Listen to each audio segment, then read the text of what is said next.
தமிழகத்தில் நிலவுகிறது என்றால் கள்ளக்குறிச்சியின் கள்ளச்சாராயம்.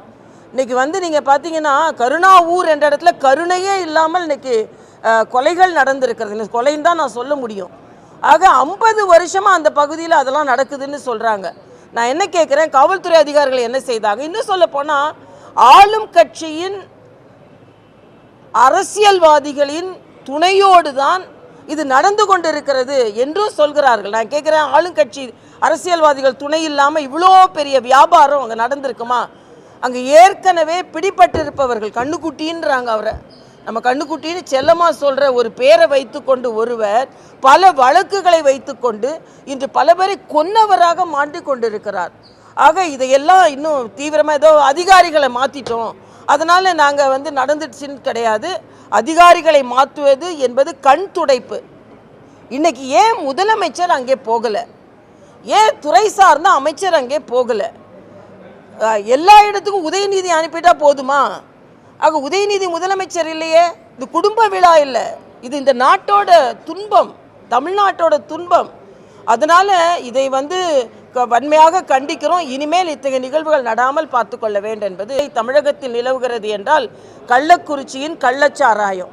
இன்னைக்கு நீங்கள் பார்த்தீங்கன்னா கருணாவூர் என்ற இடத்துல கருணையே இல்லாமல் இன்னைக்கு கொலைகள் நடந்திருக்கிறது. கொலைன்னு தான் நான் சொல்ல முடியும்.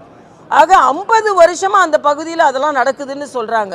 நான் என்ன கேட்குறேன், காவல்துறை அதிகாரிகள் என்ன செய்தாங்க? இன்னும் சொல்ல போனால் ஆளும் கட்சியின் அரசியல்வாதிகளின் துணையோடு தான் இது நடந்து கொண்டிருக்கிறது என்றும் சொல்கிறார்கள். நான் கேட்குறேன், ஆளுங்கட்சி அரசியல்வாதிகள் துணை இல்லாமல் இவ்வளோ பெரிய வியாபாரம் அங்கே நடந்திருக்குமா? அங்கே ஏற்கனவே பிடிபட்டிருப்பவர்கள் கண்ணுக்குட்டின்றாங்க. அவரை நம்ம கண்ணுக்குட்டின்னு செல்லமாக சொல்கிற ஒரு பேரை வைத்து கொண்டு ஒருவர் பல வழக்குகளை வைத்து கொண்டு இன்று பல பேரை கொன்னவராக மாட்டி கொண்டிருக்கிறார். ஆக இதையெல்லாம் இன்னும் தீவிரமாக ஏதோ அதிகாரிகளை மாற்றிட்டோம், அதனால் நாங்கள் நடந்துடுச்சுன்னு கிடையாது. அதிகாரிகளை மாற்றுவது என்பது கண் துடைப்பு. இன்னைக்கு ஏன் முதலமைச்சர் அங்கே போகலை? ஏன் துறை சார்ந்த அமைச்சர் அங்கே போகலை? எல்லா இடத்துக்கும் உதயநிதி அனுப்பிட்டா போதுமா? ஆக உதயநிதி முதலமைச்சர் இல்லையே. இது குடும்ப விழா இல்லை, இது இந்த நாட்டோட துன்பம், தமிழ்நாட்டோட துன்பம். அதனால் இதை வன்மையாக கண்டிக்கிறோம். இனிமேல் இத்தகைய நிகழ்வுகள் நடாமல் பார்த்து கொள்ள வேண்டும் என்பது தமிழகத்தில் நிலவுகிறது என்றால் கள்ளக்குறிச்சியின் கள்ளச்சாராயம். இன்னைக்கு நீங்கள் பார்த்தீங்கன்னா கருணாவூர் என்ற இடத்துல கருணையே இல்லாமல் இன்னைக்கு கொலைகள் நடந்திருக்கிறது. கொலைன்னு தான் நான் சொல்ல முடியும். ஆக 50 வருஷமாக அந்த பகுதியில் அதெல்லாம் நடக்குதுன்னு சொல்கிறாங்க. நான் என்ன கேட்குறேன், காவல்துறை அதிகாரிகள் என்ன செய்தாங்க? இன்னும் சொல்ல போனால் ஆளும் கட்சியின் அரசியல்வாதிகளின் துணையோடு தான் இது நடந்து கொண்டிருக்கிறது என்றும் சொல்கிறார்கள். நான் கேட்குறேன், ஆளுங்கட்சி அரசியல்வாதிகள் துணை இல்லாமல் இவ்வளோ பெரிய வியாபாரம் அங்கே நடந்திருக்குமா? அங்கே ஏற்கனவே பிடிபட்டிருப்பவர்கள் கண்ணுக்குட்டின்றாங்க. அவரை நம்ம கண்ணுக்குட்டின்னு செல்லமாக சொல்கிற ஒரு பேரை வைத்து கொண்டு ஒருவர் பல வழக்குகளை வைத்து கொண்டு இன்று பல பேரை கொன்னவராக மாட்டி கொண்டிருக்கிறார். ஆக இதையெல்லாம் இன்னும் தீவிரமாக ஏதோ அதிகாரிகளை மாற்றிட்டோம், அதனால் நாங்கள் நடந்துடுச்சுன்னு கிடையாது.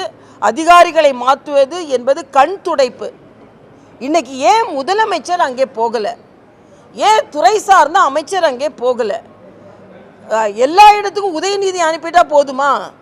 ஆக உதயநிதி முதலமைச்சர் இல்லையே. இது குடும்ப விழா இல்லை, இது இந்த நாட்டோட துன்பம், தமிழ்நாட்டோட துன்பம். அதனால் இதை வன்மையாக கண்டிக்கிறோம். இனிமேல் இத்தகைய நிகழ்வுகள் நடாமல் பார்த்து கொள்ள வேண்டும் என்பது